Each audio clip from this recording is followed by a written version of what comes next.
GC... Ay, puti. So, yun na nga mga idol, magandang umaga po sa inyong lahat mga idol. So, panibagong araw, panibagong putok na naman tayo ngayon mga idol. So, ngayon mga idol, meron tayo dito sa likod natin 42 yards na target. Then, meron tayong spinner sa 72 yards. And meron tayong puno na malaki sa 101 yards. Wait, saan na nga ba yung... Wait, squatting ko lang ulit. 103 yards. Okay, dito yan sa mismong may muzzle. So, yung gagamitin natin ngayon mga idol is itong GC Mag.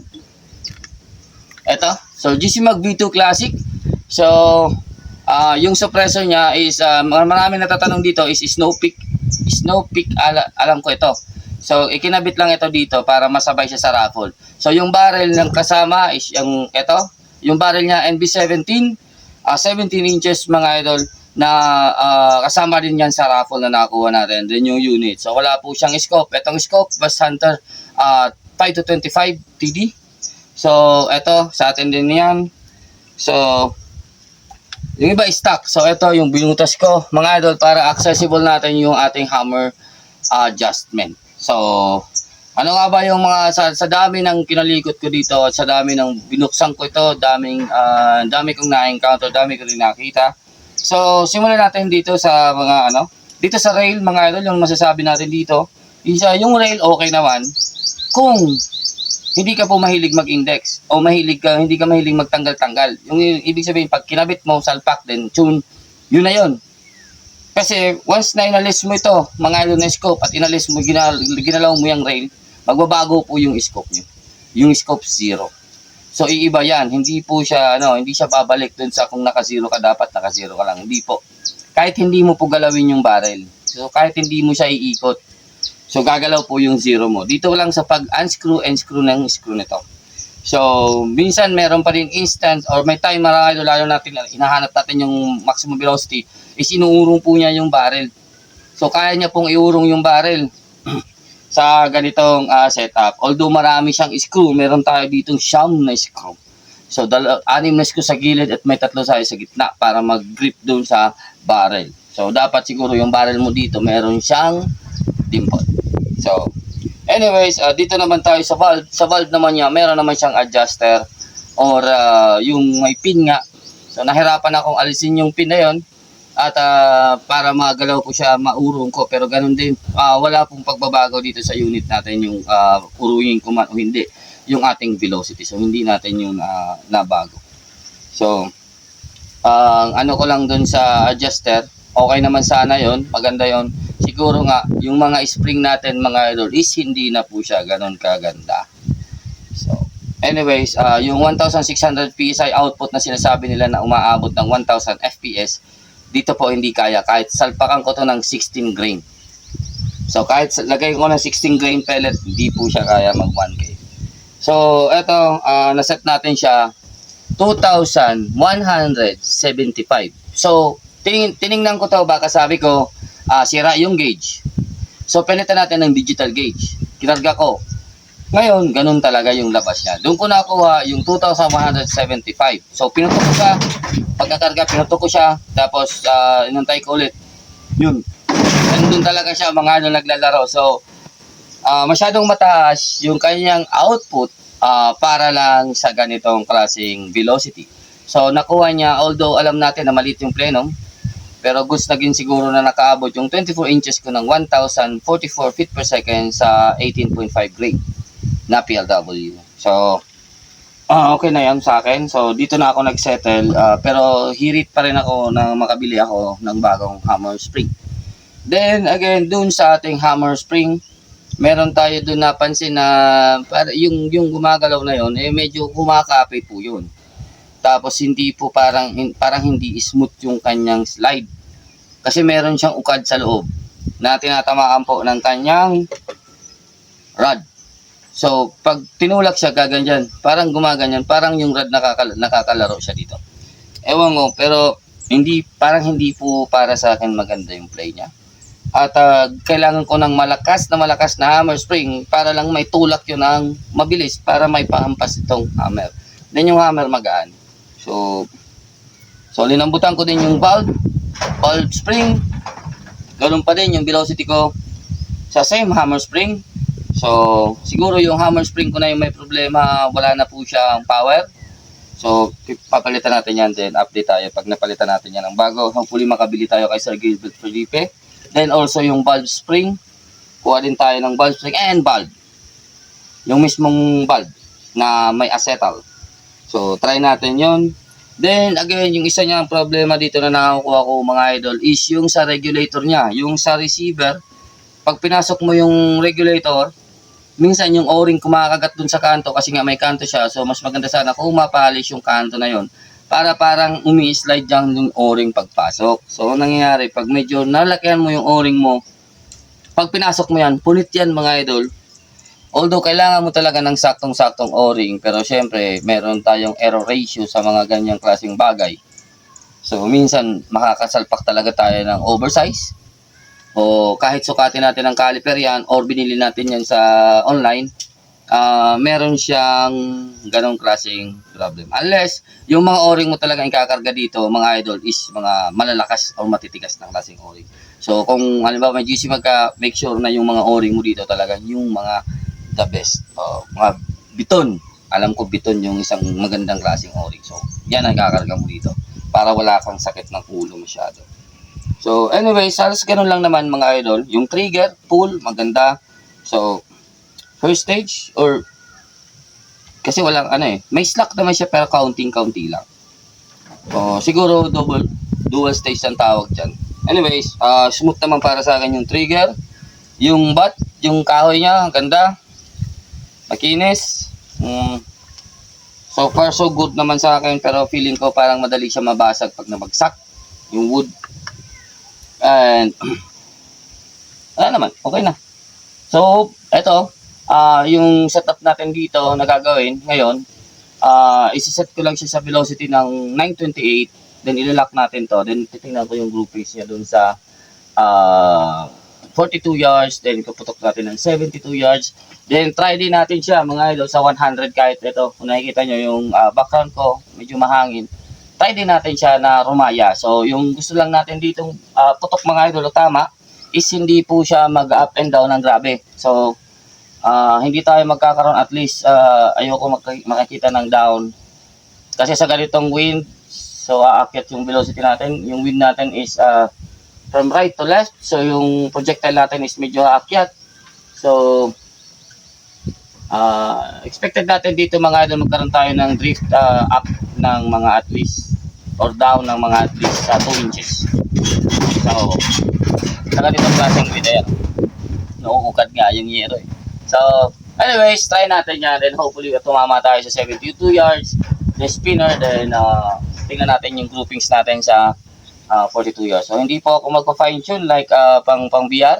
42 yards po yung target natin. Subukan lang natin kung kaya natin at least mapatight yung ating groupings doon. Pag napatight natin, hihigpitan ko na yung aking hammer, then set na aside na natin ito. Itetest na natin dyan, then set aside na natin siya yung unit. So, doon na tayo mag-base. So, aantay na lang natin yung March. So, saka natin ito i-retune. Idol. So, ayun, stay tuned lang at hanapan ko kayo ng pwesto kung saan kayo lalagay para kitang-kita naman tayo dito. Ayun.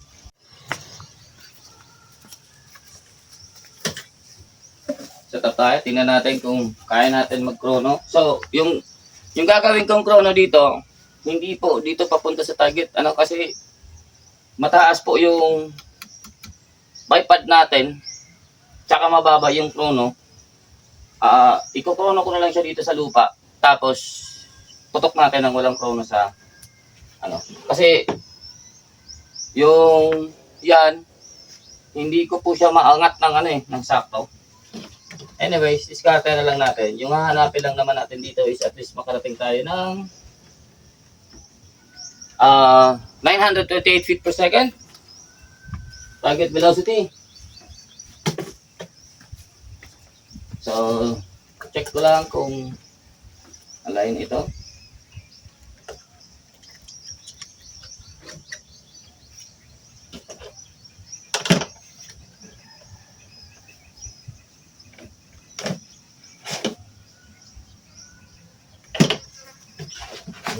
Using PLWB-M2. Ayan.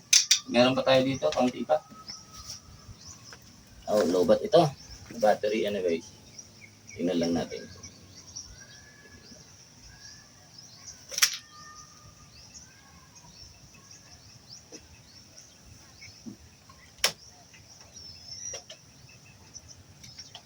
So, lobat naman ito. Ito natin mamaya. Velocity check lang ako, then adjust ko yung hammer. So siguro yung fast forward ko na lang hanggang makuha ko yung aking desired velocity. Then reload tayo para check.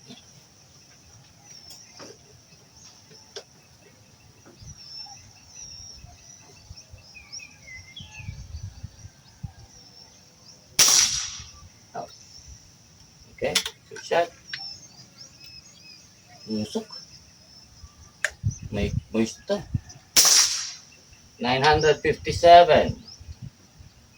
So may moist tayo. Babaklas na naman tayo nito ng tank. 960. So 928 lang tayo. Siguro dapat dito kayo muna para nakita nyo yung velocity. Anyway. Akit ko lang. Baba ko lang yung ating.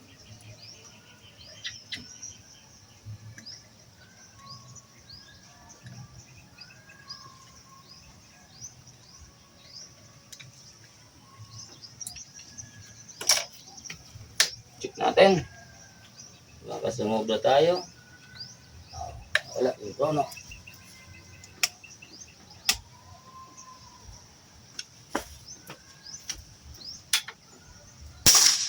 $944. Diba?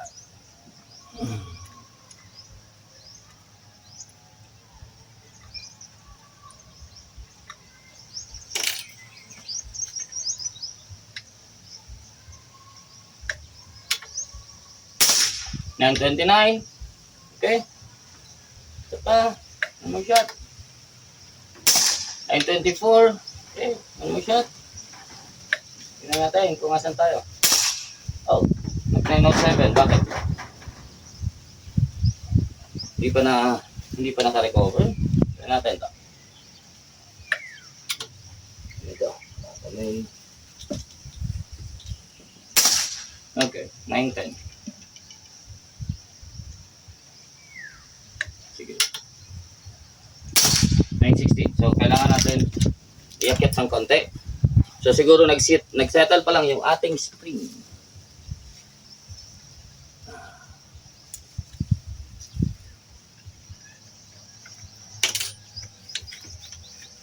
Nandyan lang tayo.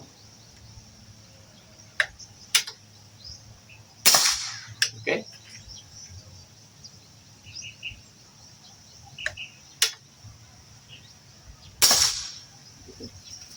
$922.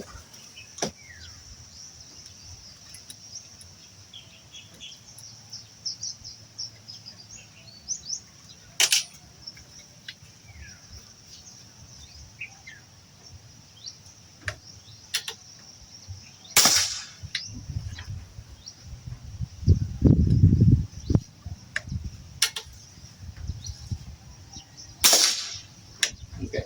May nagpi-play sa atin. So, hindi ko na yung velocity. Bumaba. Pero inakyat ko siya. 960.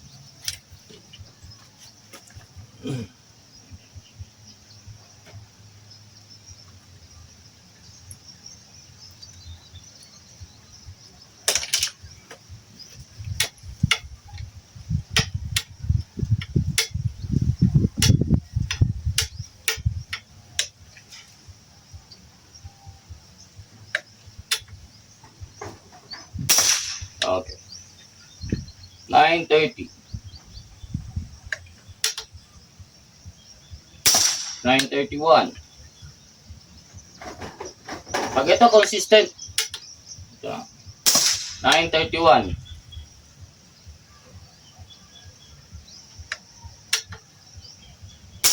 929. So dito na ako, 929 to 931. Pwede na tayo mag-test dun sa 42 yards. Palit lang ako ng battery.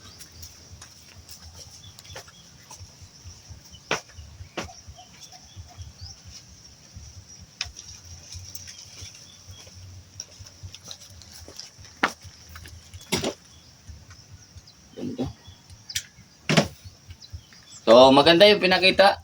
929 to 931 FPS yung binibigay sa atin. So, hopefully maganda din yung kanyang patama doon.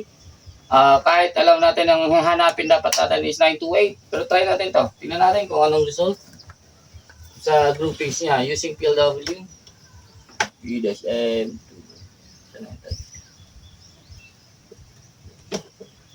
Ayan, hindi abot. Hindi abot pag nakababa ito. So, kailangan natin talaga i-akyat siya.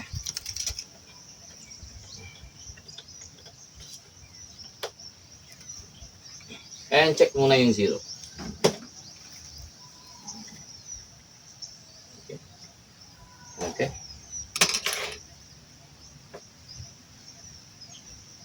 Record natin. Hopefully, yung linaw ng mata ko dito.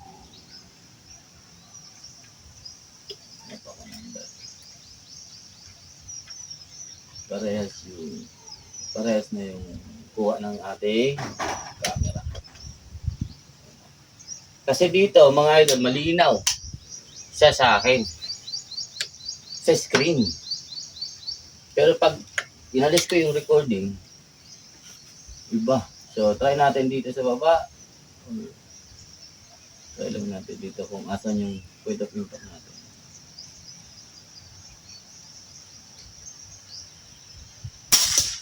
Oh. Okay. Okay. Sige.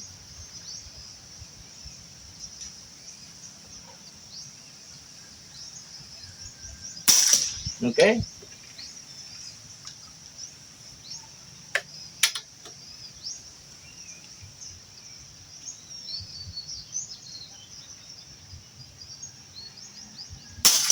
Oh! Ang ganda! 42 yards ito mga sir ha. So 3 shots na yun.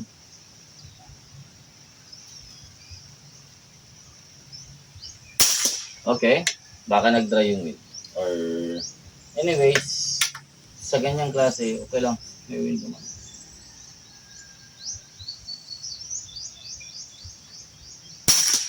You know, bumalik. 4 na yun.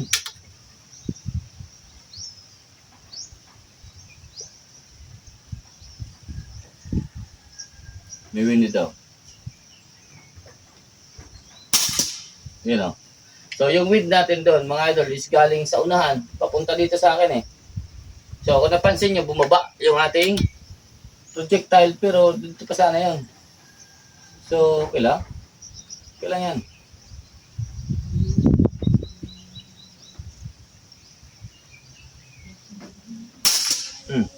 Balik siya doon. Isa pa. Wala na. Ganda.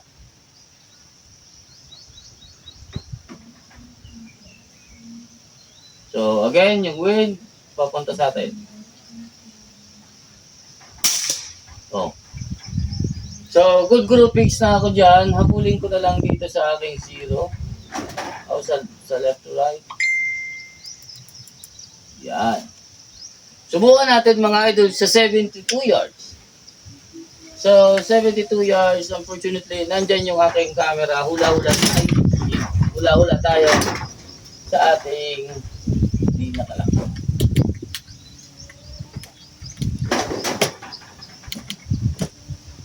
So, hula-hula tayo mga idol sa aking drop. Anyway, hopefully malinaw. Okay. So, try natin ito. 72 yards, 931 feet per second, 17 inches barrel. Using PLW. Okay. May bala na. Meron na. Okay, first shot at 72 yards.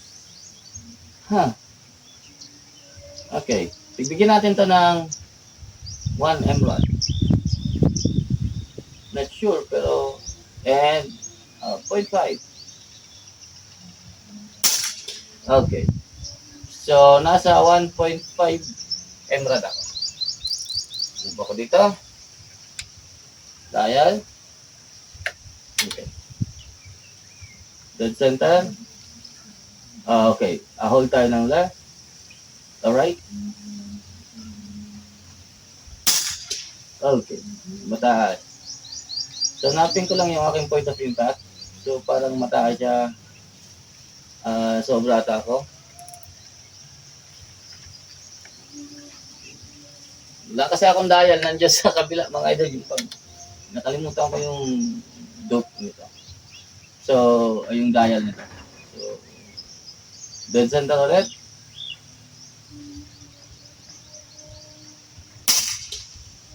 So, hindi ko siya nakikita, mga idol, kung tumatama ako ng left, ay ng right or down. Hanap na lang ako ng nyug muna. Tingnan natin sa nyug. So, para meron tayong reference. Ay, hindi ito naglalak. Hindi naglalak yung aking bipod. Dito, oh. So, try muna natin dito yung, para meron tayong point of impact reference. Tingnan natin yung drop niya sa ganitong dito. Okay. Okay. One more. Pulin lang natin yan. Then, check natin kung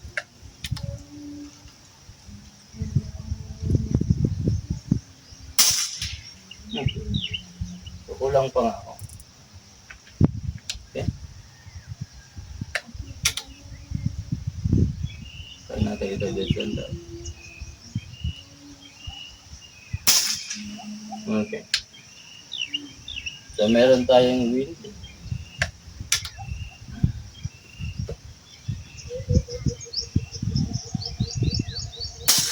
Tapotang yan na. Nakikita nyo yan? Kapantayan yung spinner, mga idol.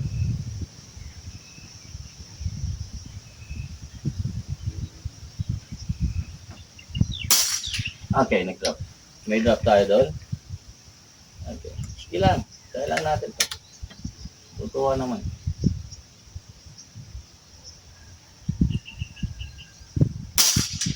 Okay. Nag-drop tayo dito. Hindi ko alam kung bakit. Pero parang nag-dry yung wind eh. Pero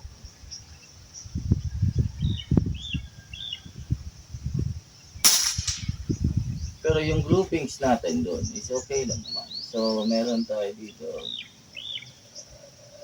Abuli ko lang. Okay. So, okay. Proceed tayo sa ating spinner. Tingnan ko nga yung range ng nyug na yun. So, 70.5 yards.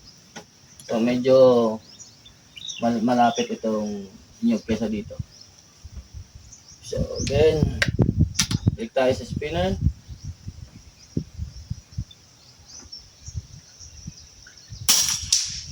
Okay. So, yung dial natin doon, 2 emerald.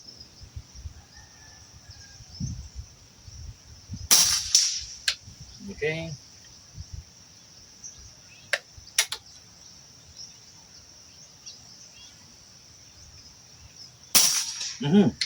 See.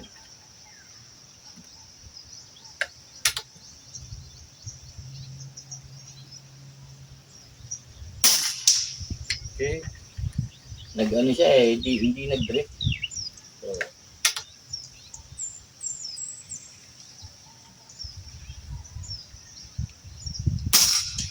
yun o, nag-zero ulit siya. But, pag nagda-dry, hindi tayo binibigyan ng wind. Hindi natin tinatamaan.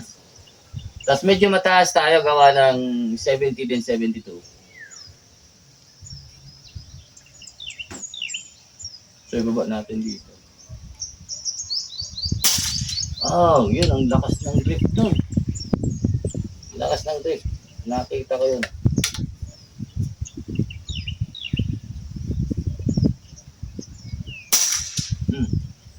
Galawin ko ito.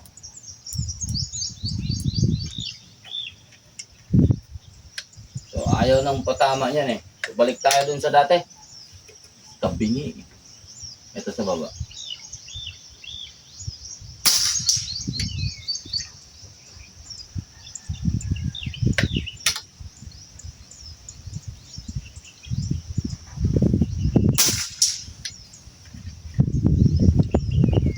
Sira na ito.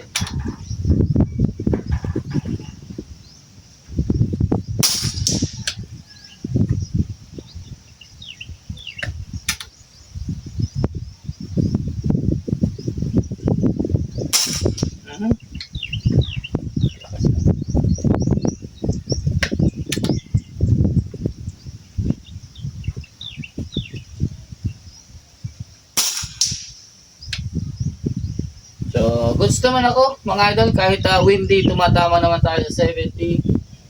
Meron lang talaga akong hold na 0.5. Something 0.5 emerald, tama ba? Hindi. 1, 2. Mga parang 0.5 emerald. So, subukan natin mga idol dito sa 100 yards. Meron pa akong load, meron pa. So, okay. Meron pa akong sarado. 2,200. So, subukan natin dito. Try natin dito. Okay. So, try lang natin kasi windy naman. So, subukan lang natin kung kaya natin paliparin ito. PLW dun sa 100 by 17 inches using GC Mag 931 FPS. Move na ako dito ng 5. So, dun meron akong 2M rod sa 72 yards. Siguro 4 lang. Mga 4 lang. Mga 4 lang. Try natin kung aabot tayo doon or tatama tayo. So, hanap tayo ng point of aim. Ito na lang.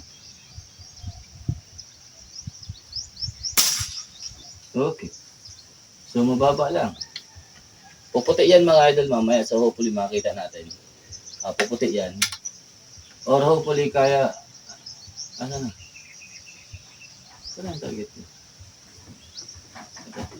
So, and hopefully, makita natin yung projectile flight para makita natin kung stable or hindi. Hindi ko nakita yun.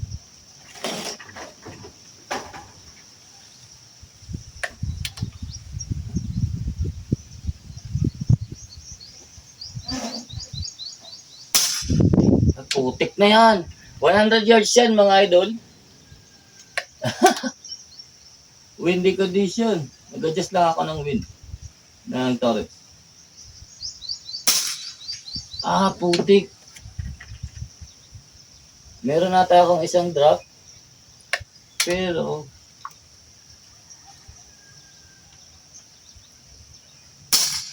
Ayan o. So, Raya. Hindi na natin i-bitch ito. Windy lang talaga. Mahangin lang. Pero okay na ito.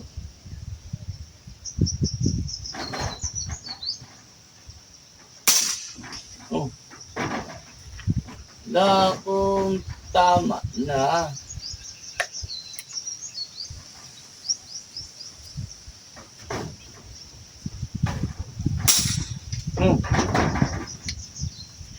So,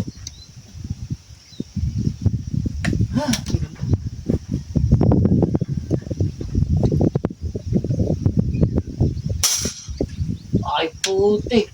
Hanap tayo ng ibang point of aim. Yung pumuputi talaga. Ayun. Ayun, pumuti. So, hanap tayo ng point of aim. At ang ganda mga idol, kung sa sinasabi ko kanina na na groupings niya na hindi mag-up and down. Meron lang akong bumaba isa eh. Pero Raya siya mga idol, Raya. Kung Biharos, kung zero wind data ito,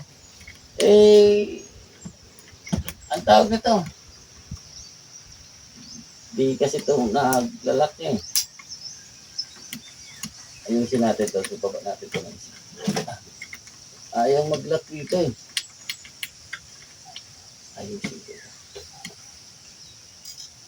Hanap tayo ng bago. Dito siguro. Yung gusto ko sana yung yung kikita natin. Or kahit yung point of impact man lang. O yung projectile flight mga idol, dito tayo. So ito ang gawin natin point of aim. Okay. Okay? Pero parang, ano na ako, unreg na ako. So pa, pag hindi pa, tutarga tayo.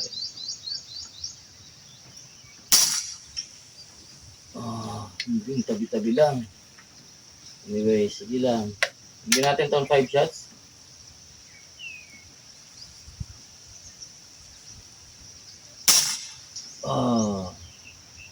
Saan yun?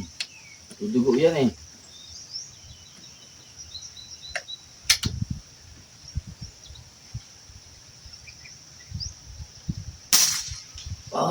Nandun, mataas-taas ng konti. Last one. So, unreg na ako, mga idol.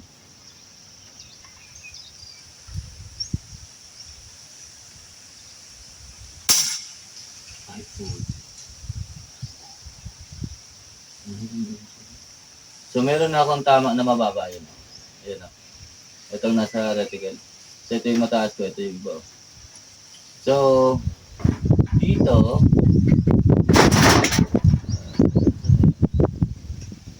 ayan o. So, ito yung sukatin natin. Ito kasi regulated pa ito. So, pumapalo tayo ng ito yung 1/2.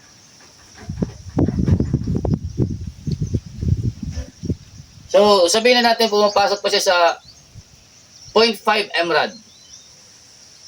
Sa windy condition, raya siya. Yung second attempt ko is unreg na tayo. So, bumaba na yung load natin ng 2,000. Pero pinilit pa rin. Natuwa kasi ako mga idol. So anyways, napakaganda ng performance. So, eto na to. Ano ko yan? Set aside na natin yan. So, laban ito mga idol hanggang 100. So, kaya natin ito ilaban yung setup hanggang 100 from BR25 to BR50 to 100 mga idol. Pwede ito. Sa NB17. So, shoutout po kay Sir Leandrigo. Ayan. Then, sa PLWB-F2. Shoutout po kay Sir Bluebird. Siguro ito na yung initial review para sa inyong PLW Sir Bluebird. So, ayan, kita nyo naman mga idol. Basta na, hindi ko naman sinun mga idol. Kung nakita nyo, naganap lang ako ng velocity na gusto ko. Sa maximum velocity, hinanapan ko lang siya ng nasa 95%. Pero yung actually, sobra yan, mga nasa 96-97% ng kanyang maximum velocity mga idol yung kinuha natin. And nagbigay naman siya ng magandang performance din sa 3,000 PSI na karga niya. Bumaba tayo ng 2,000 pero medyo okay naman yung shot counts niya mga idol. So lalo na siguro kung halimbawa kunin natin yan sa mahabang barrel kasi mataas yung velocity na kinukuha natin. So kung mahabang barrel ito nasa 1,000 plus na po yan. So anyways, maraming salamat po sa inyo panonood mga idol. Thank you. I hope malinaw po ating kuha ng camera. So kasi malayo po yung distance ng target natin. Kung hindi man, ay hindi ko pa papipicturean yun. At least yung sa papel, then sa spinner, ay makita man lang. So ayun mga idol, maraming salamat po inyong panonood. At shoutout po sa lahat po ng tumulong sa atin na ayusin itong GC Mag. Although alam naman natin na dati, maganda talaga ito tumama. Yung hinahanap lang natin, yung power para maratingan natin yung ganung distance. So ayan, kaya po ng GC Mag na to, na unit natin kahit NB17 lang, I mean 17 inches lang yung kanyang rebla, papalo po ng 100. So kung may target ka sa 100, consider it done. Anyways, maraming salamat po. Shoutout po sa inyo lahat. Thank you. Hanggang dito lang. Take care. God bless. Peace out, mga idol.